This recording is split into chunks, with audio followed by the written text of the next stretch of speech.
بسم الله الرحمن الرحيم. تبارك الذي بيده الملك وهو على كل شيء قدير، الذي خلق الموت والحياة ليبلوكم أيكم أحسن عملا وهو العزيز الغفور، الذي خلق 7 سماوات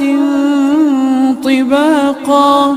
ما ترى في خلق الرحمن من تفاوت فارجع البصر هل ترى من فطور ثم ارجع البصر كرتين ينقلب إليك البصر خاسئا وهو حسير،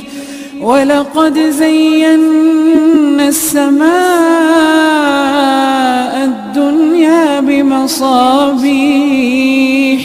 وجعلناها رجوما للشياطين وأعتدنا لهم عذاب السعير، وللذين كفروا بربهم عذاب جهنم وبئس المصير، إذا ألقوا فيها سمعوا لها شهيقا وهي تفور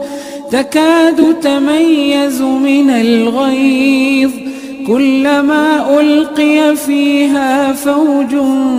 سألهم خزنتها ألم يأتكم نذير،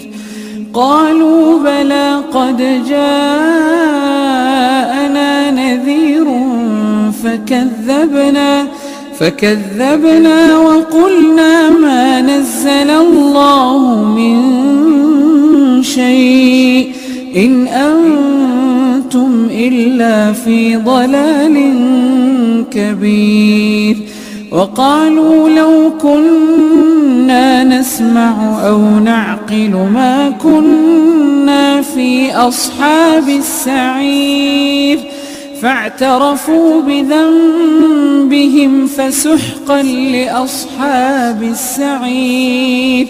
إن الذين يخشون ربهم بالغيب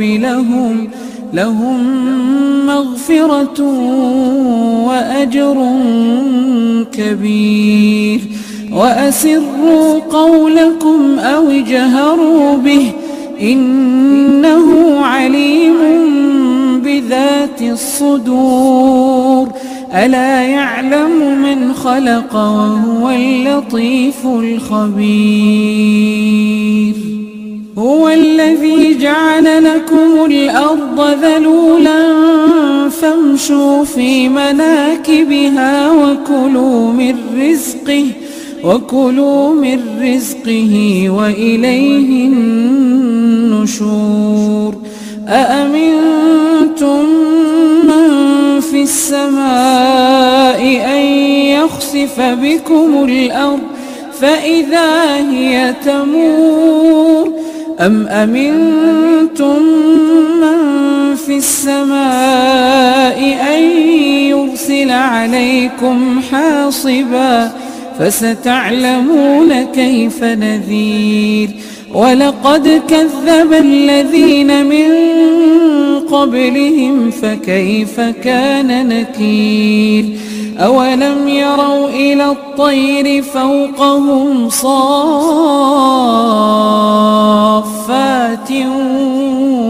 ويقبضن ما يمسكهن إلا الرحمن إنه بكل شيء بصير، أمن هذا الذي هو جند لكم ينصركم من دون الرحمن إن الكافرون إلا في غرور، أمن هذا الذي يرزقكم إن أمسك رزقه بل لجوا في عتو ونفور، أفمن يمشي مكبا على وجهه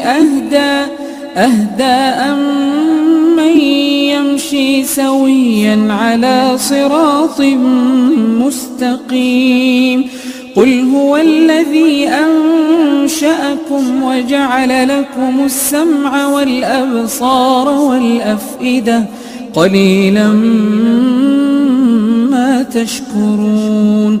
قل هو الذي ذرأكم في الأرض وإليه تحشرون ويقولون متى هذا الوعد إن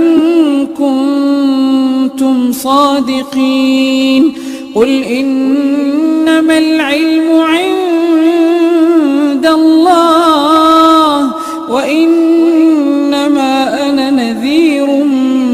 مبين فلما رأوه زلفة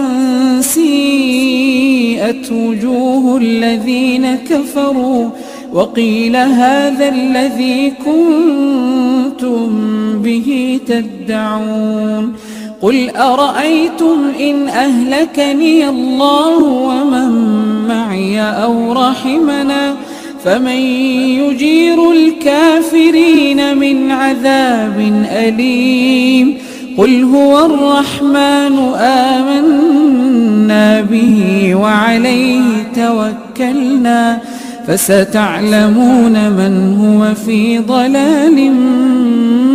مبين قل أرأيتم إن أصبح ماؤكم غورا فمن يأتيكم